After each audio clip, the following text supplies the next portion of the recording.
Hey guys, subscribe for daily content. And if you're shopping for gear, make sure you check out the description for the newest items at some of the very best online retailers. There's also links for some of the items that I personally recommend. Thanks!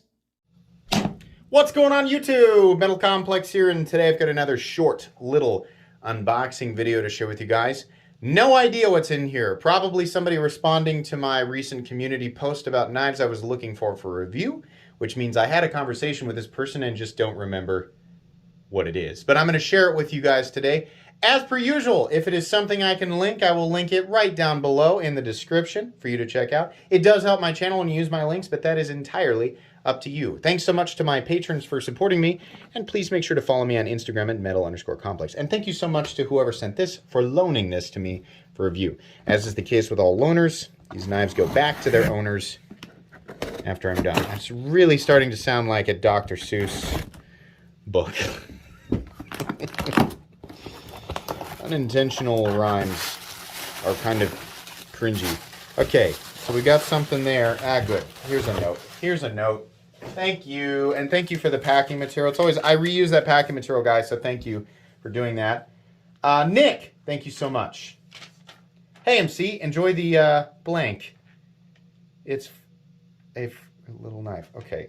Okay. I know who this is from. Okay. Haven't handled it before, though. Whoa. Holy crap. What? What is this? This is sick.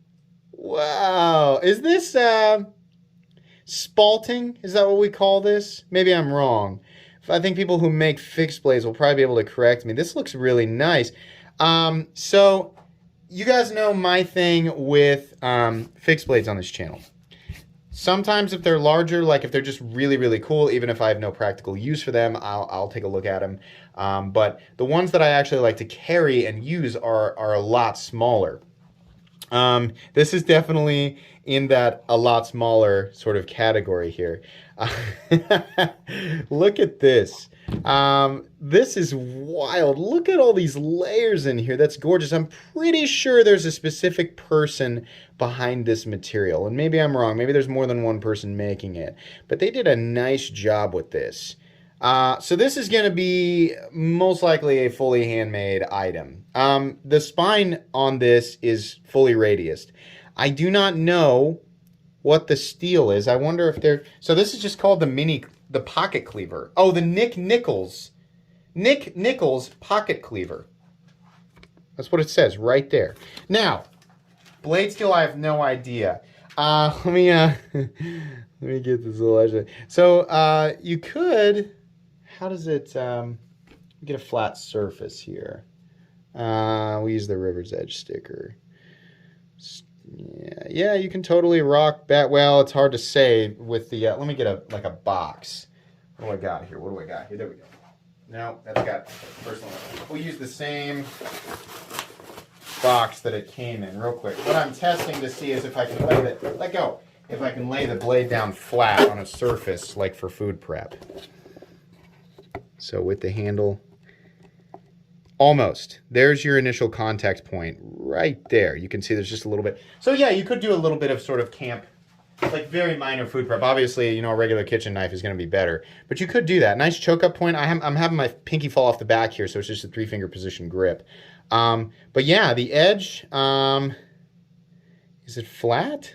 I think it's, or is it just ever so slightly hollow?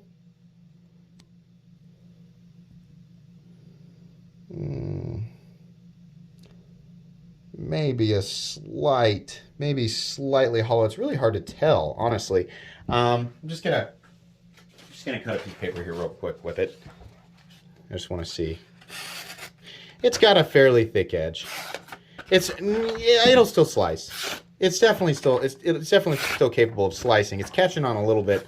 There must be a little nick. Yeah. I think maybe there's just a little tiny nick in the blade, which is okay.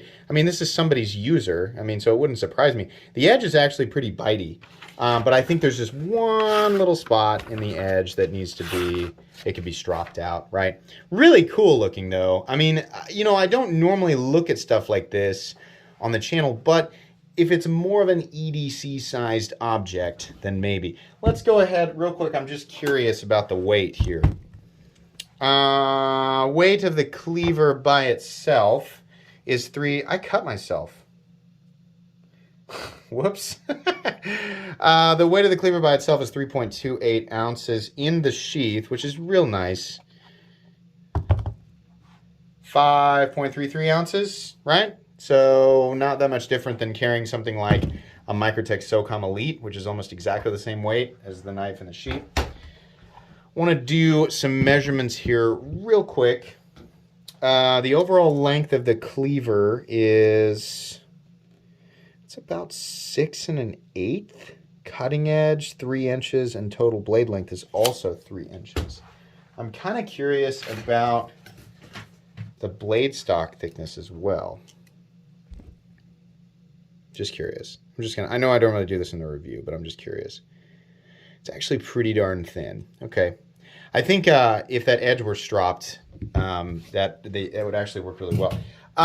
Yeah, I like how this looks very like classic, you know, kind of butcher's cleaver, right? I don't know that something like this is going to offer an enormous amount of utility versus a similarly sized, more classic, you know, drop point fixed blade, clip point, sheep's foot, Warncliffe, something like that. Because while it does have a tip, it's less of a tip. And these types of things are just fun, right? This type of knife is just cool, right? If I were to carry this, it would be purely out of cool factor, which I think is a perfectly justifiable reason to carry a tiny little cleaver, right? That's really neat. I don't know that there's a whole lot more that I can say. Is this pinned? Oh yeah, it is. This is pinned on both sides. We're gonna close up on this material here, this sort of rainbow. I don't know if this is micarta that's just been really smoothed down. The finished work, I mean, where the scale material meets the tang, which goes all the way around, by the way, is really nice. I mean, this is seamless. It is absolutely seamless. This looks really nice too.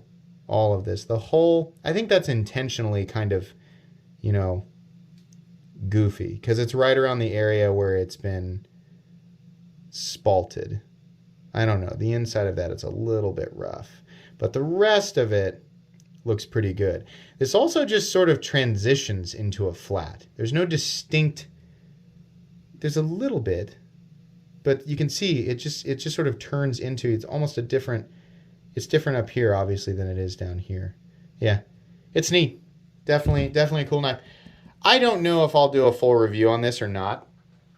This is the kind of thing that's just, sometimes I just like to share interesting things on the channel, and it's not necessarily something that warrants a full review. I mean, it's pretty simple. What can I say in the review that would be different here, right? I can kind of guess how it's going to carry, how it's going to use, right? And I think most of you, even without handling it, with an object like this that's very simple, can probably get a pretty good idea just looking at it. I don't know what these run. You're probably going to have to check this guy out on Instagram. If there's a link for a website or something, I'll try to include it down in the description. Yeah, I think that's going to be pretty much it. Thank you so much to the person who sent this in for review. This is really cool, and it's fun to, at least fun to look at, fun to share with people. Please make sure to follow me on Instagram at metal_complex. If you enjoyed this video, leave a like. If you'd like to check out my other content, I do of course have lots of videos of knives that are either expensive or inexpensive that I do or don't like, so check those out. And if you enjoy all my content, go ahead and click on that Metal Complex logo right there and subscribe, because there's definitely more coming. Thanks again for watching, everybody, and have a great day.